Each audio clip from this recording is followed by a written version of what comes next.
ধন্যবাদ প্রথমে আমাকে আমন্ত্রণ জানানোর জন্য এবং আপনার মাধ্যমে আপনার চ্যানেলের সকল কলাকুশলী এবং অনুষ্ঠান সংশ্লিষ্ট সকল এবং যে সকল দর্শক রাত জেগে দেখছেন আপনাদের স্বাগত জানাচ্ছি। দেখুন, ৩২ নম্বর বাঙ্গা হয়েছে, সেটি সরকারের পক্ষ থেকে তো একটা ব্যাখ্যা আমরা দেখেছি।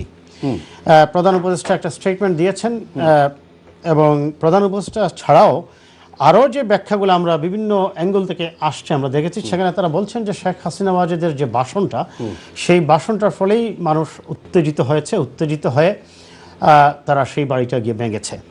কিন্তু আপনি যদি এটার গ্রাউন্ডস খুঁজেন, সেটা বাঙ্গার আগেই একজন বৈষম্য বিরোধী একজন সমন্বয়ক তিনি বলছেন যে ফ্যাসিবাদের অস্তিত্ব বিলীন করে দেওয়া হবে। তিনি সেটা আগের দিন বলেছেন। হাসনাত আব্দুল্লাহ বলেছেন, হ্যাঁ, তিনি সেটা বলেছেন আগের দিন, এবং তারা ওই জায়গায় গিয়ে সন্ধ্যা ৭টার থেকে গিয়ে ওই জায়গায় জড়ো হয়েছেন। আর ভাষণটা সম্ভবত শুরু হয়েছে ৯টার দিকে। তার মানে ২ ঘন্টা আগের থেকেই তারা ওই জায়গায় গিয়ে জড়ো হয়েছেন। আপনি খেয়াল করবেন অনেকগুলো বিষয় আছে এখানে জড়ো হয়েছে। এক, দ্বিতীয়ত হচ্ছে তারা ওই জায়গায় বুলডোজার নিয়ে গিয়েছেন। বুলডোজার বাংলাদেশের কোনো নাগরিক, কোনো সুস্থ মানুষ বলতে পারে না তার বাড়িতে রাখে। এটি সিটি কর্পোরেশন থেকে নেওয়া হয়েছে। That means city corporation is the collaborator to demolish this house, right?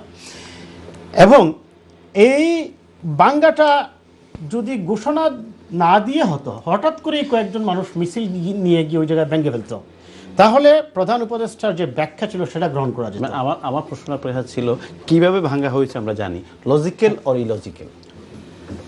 দেখুন, আপনার উদ্দেশ্য কি? ফার্স্ট, আমি শেখ হাসিনার ফ্যাসিজমের বিচার করতে চাই, including Sheikh Hasina Wajed all culprits of Awaমী League, we need to bring them on justice, right?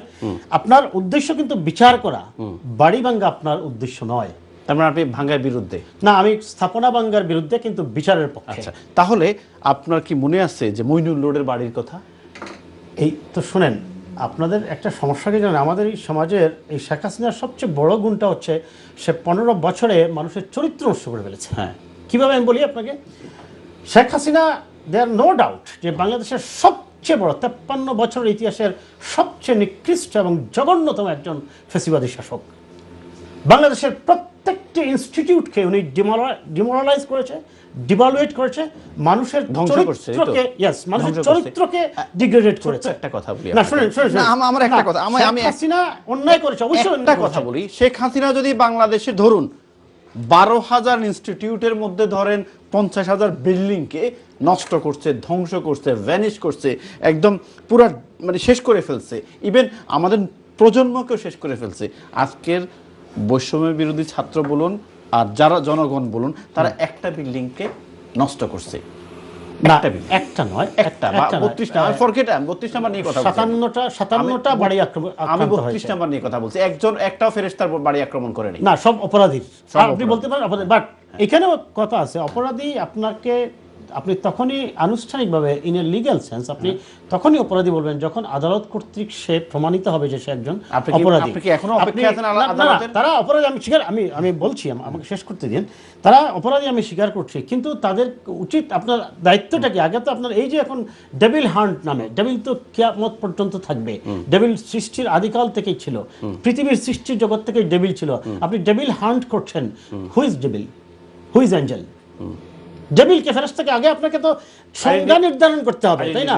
এখন ডেভিল, আপনি আওয়ামী লীগের এখন ধরা হচ্ছে জাস্ট চুনুপুটি যাদেরকে, যারা ওই গাজীপুরে ওই জায়গায় গিয়ে আক্রমণ করেছে বা টুকাই যারা, আমি যদি তাহলে এই বাড়িটি ভাঙার বিপক্ষে আপনার তো, আমি তো আগেই বলছি, আপনি তো আপনার টার্গেট গ্রুপ ফিক্সড করবেন। আপনি আপনার কাজটা কি? কারণটা হচ্ছে আপনার কাজ কি দাঁড়ান, আপনি তত্ত্বাবধায়ক সরকার, আপনি শেখ হাসিনার বিচার করবেন। তাহলে তো আপনার তো কাজ বিচার নয়। গণ অধিকার পরিষদ বলে না ছাত্ররা যে এইভাবে শেখ হাসিনাকে অন্যায়ভাবে, আমি তাদের পক্ষ থেকে সরি বলতে হবে, অন্যায়ভাবে শেখ হাসিনাকে এইভাবে তাড়িয়ে দিল, এটা তো অন্যায়। তাহলে বিচার আসো না, তাকে তো কেউ তাড়িয়ে দেয়নি। তাকে যদি না তাড়াইতো 45 মিনিট পরে তাকে খুঁজে পাওয়া যেত না, সেটা কি অন্যায় হতো না?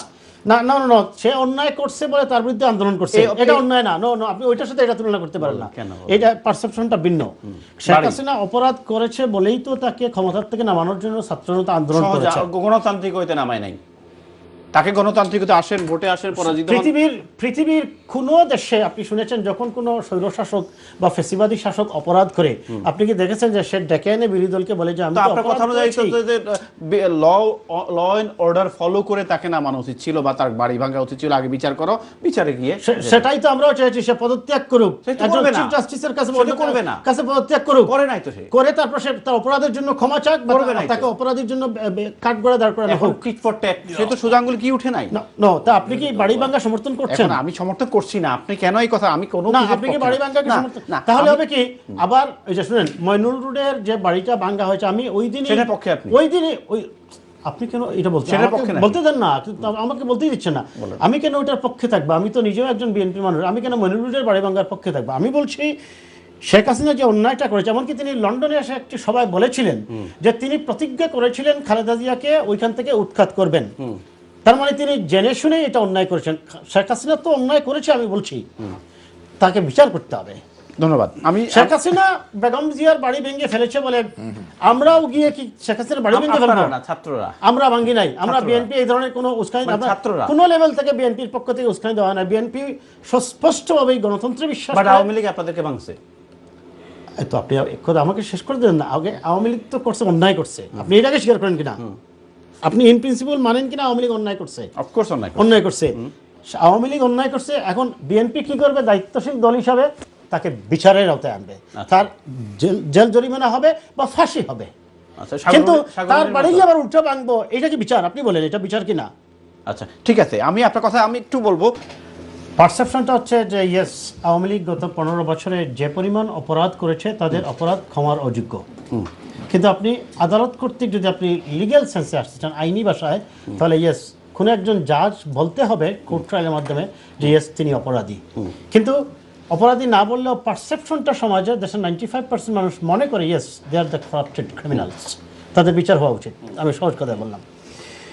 বাট ইলেকশন, তারা কি ইলেকশনে তাদের আমি আসছি আগে আপনার ইলেকশনের আনসার আমি আসবো। আমার এই ভাই একটা কথা বলছেন যে আমি ডিপ্লোম্যাটিক আনসার দিই। দেখুন, ডিপ্লোম্যাটিক আনসারের কথায় যদি আমি আপনাকে একটু বলি, হ্যাঁ, মির্জা ফখরুল ইসলাম আলমগীর সাহেব যখন তার রাজনৈতিক পরিপক্কতা এবং দীর্ঘ প্রায় 60 বছরের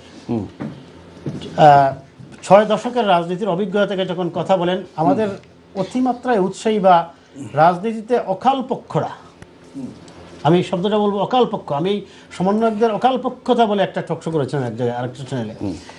অকাল পক্ষতা, তারা অনেক সময় তাকে কটাক্ষ করে কথা বলেন, কিন্তু এই মির্জা ফখরুল ইসলাম আলমগীর সাহেব যা বলেন আজকে, 3 দিন পরে ডক্টর শফিকুর রহমান সাহেব, মাহফুজ আলমরা, ফরহাদ মাজাররা, মাহমুদ রহমানরা সেটাই বলেন। আমি আপনাকে তথ্য প্রমাণ সহ দেই। আচ্ছা, এই মাহফুজ আলমের স্টেটমেন্ট আজকে আপনি দেখেছেন যে মব জাস্টিস দিয়ে গণতন্ত্র প্রতিষ্ঠা করা যায় না, এটা মাহফুজ আলমরা এখন বুঝতেছেন। এই মির্জা ফখরুল ইসলাম আলমগীর সাহেব যখন এই রাজনীতি বন্ধের ব্যাপারে বলুন এবং রাজনীতিতে পরমত সহিষ্ণুতার কথা বলুন, অনেকেই বলছেন যে, অনেকে বলেন যে বিএনপি নাকি সুশীল হয়ে গেছে। এই যে একটু আগে শুনলাম আমি যে ডিপ্লোম্যাটিক আনসার দিচ্ছেন, আমাকে আপনার চ্যানেলে আরেকজন আলোচক বলছিলেন যে আমি নাকি আওয়ামী লীগের প্রতিনিধিত্ব করছি। আমি আওয়ামী লীগের প্রতিনিধিত্ব করা না, আমি স্পষ্টতই বলছি, আপনাকেও বলছি, আওয়ামী লীগ নিঃসন্দেহে যে সফট কিনা, আপনারা কি একটু সফট না, কিনা? সফট না, সফট মোটেই সফট না। আমি প্রত্যেককে বিচারের আওতায় আনতে চাই আমি, ইনক্লুডিং জামায়াতে ইসলামী। জামায়াতের রাজনীতি যখন বন্ধ করেন শেখ হাসিনা ওয়াজেদ পদত্যাগের 3 দিন আগে, বিএনপির মির্জা ফখরুল ইসলাম আলমগীর বলেছিল আমরা রাজনীতি বন্ধের পক্ষে নই। বিএনপি একটি বহুদলীয় গণতন্ত্রে বিশ্বাসী, বহুমত বহুপথে এর মতামত প্রতিফলিত হবে, সেখান থেকে আলোচনা করে ভালোটা আমরা গ্রহণ করব। এটাই বিএনপির রাজনীতি, এটাই গণতন্ত্রের সৌন্দর্য। এখন শেখ হাসিনা যে অপরাধ করেছে, তার আওয়ামী লীগ যে অপরাধ করেছে, তারা পালিয়ে গেছে অপরাধের কারণে, সেটা হতে পারে। এখন শেখ হাসিনাকে আপনার কি করা উচিত? You should bring her to Bangladesh. সে তো আসবে না। সে যদি না আসে, সেক্ষেত্রে আপনি কি করেন? তার অনুপস্থিতিতে রায় দেন। তখন যখনই সে দেশে আসবে তাকে জেলে ঢুকতে হবে। এখন সে না আসলো দেখে প্রশ্নটা আসছে যে তার স্থাপনা সব পুড়িয়ে দিতে হবে, গুড়িয়ে দিতে হবে। এমনকি আজকে এই একটু আগে আমি দেখলাম, আজকে একটা বেয়াদব বলতেছে, বেয়াদবি আমি বলবো এগুলাকে, সে গিয়ে টুঙ্গিপাড়ায় গিয়ে কবরস্থান ভেঙে ফেলবে। না, সে বলছে না, বেয়াদব আমি এই কারণে বলছি, সে বলছে গুরুস্থান গিয়ে যে ভাঙতেছে, গুরুস্থান ভেঙে ওই জায়গায় নাকি আগুন দিয়ে দেবে।